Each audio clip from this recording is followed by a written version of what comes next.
Morning, YouTube. So,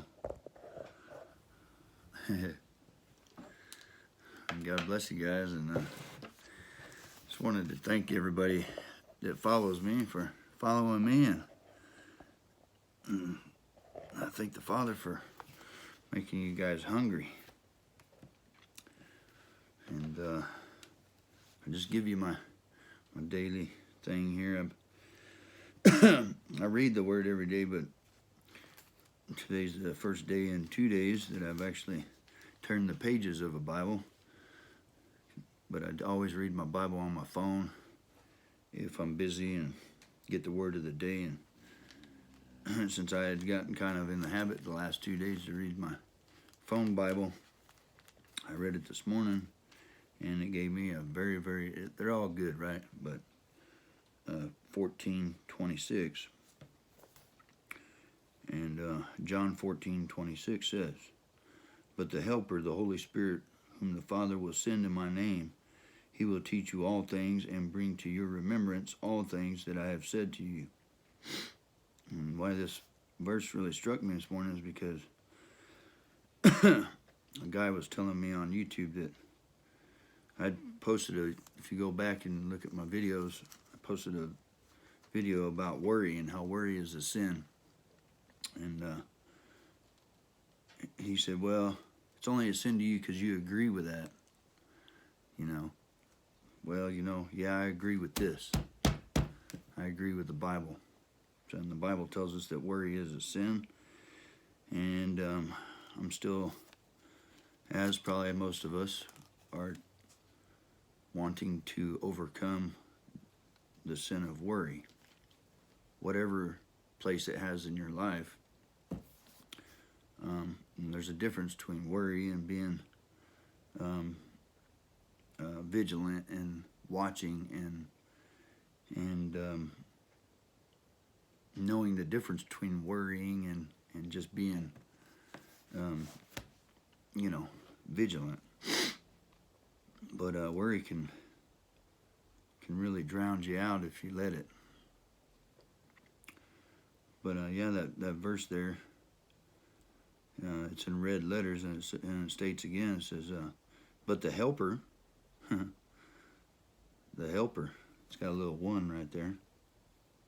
We'll go over here. Comforter, Parakletos, the Comforter, the Holy Spirit, whom the Father will send in my name, he will teach you all things and bring you to remembrance all things that I said to you.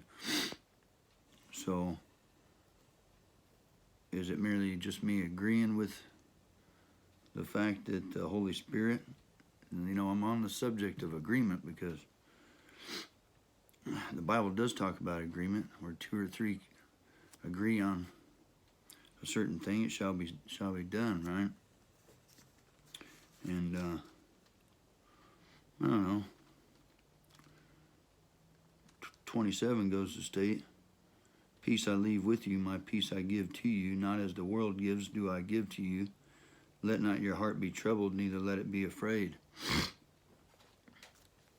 In my past videos, I asked you, where's your heart at? And if you even have one. Conscience. Are you conscientious of things? Is your heart in it? Or are you just merely agreeing with what somebody wrote in the Holy Bible? The Holy Spirit draws you. Many are called, few are chosen. But many are called. Well, who calls? Who makes the call? Something to think about. Anyway, I just love getting into things, and when it has to do with the word of my Father, I haven't done a whole lot of. I'm going to do another video on agreement. See, if you're not a threat, the devil's not going to attack you. If you're a threat to the wiles of the devil, that if you're a threat to him, you're going to get attacked. You're going to get attacked. The devil can't be in everywhere at the same time, but He knows those that are a threat to him, and that's why you're being attacked. See? People want to think that it's all by choice, but it's not, because you're called. You're chosen. If you're chosen, was it your choice to get chosen? Was it your choice to get called? No. You were just chosen. You were called, right?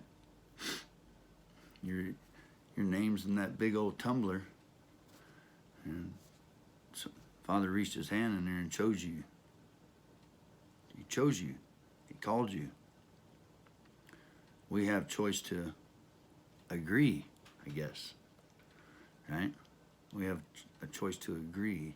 He gives us the choice to choose him over this world.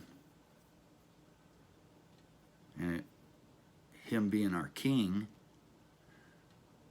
well, you agree with your king, because if you don't, then you're dead. Right?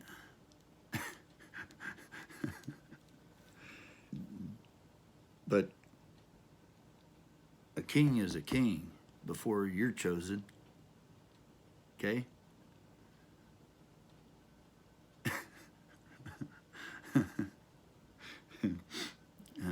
Back through history, kings are through lineage, right?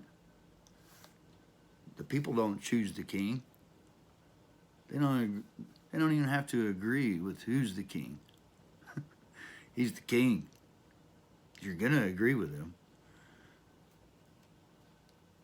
You're gonna obey him. He's your king. You're gonna fight for him because he's your king. And another thing too, this world puts a depiction on Christians like we're supposed to be weak. That we ain't supposed to stand up for ourselves, stand up for what we believe in. I don't believe that way. All the time I've done in prison and stuff, and I still fought in there. And I had to.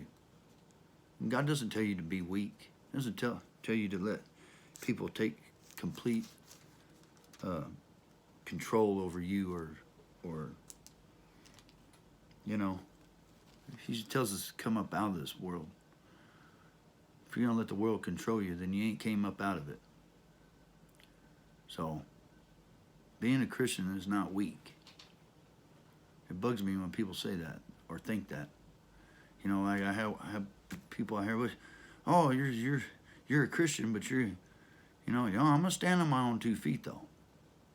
I'm gonna fight for my family. I'm gonna fight for my Christian brothers and sisters, and I'm gonna fight for my king. I don't understand what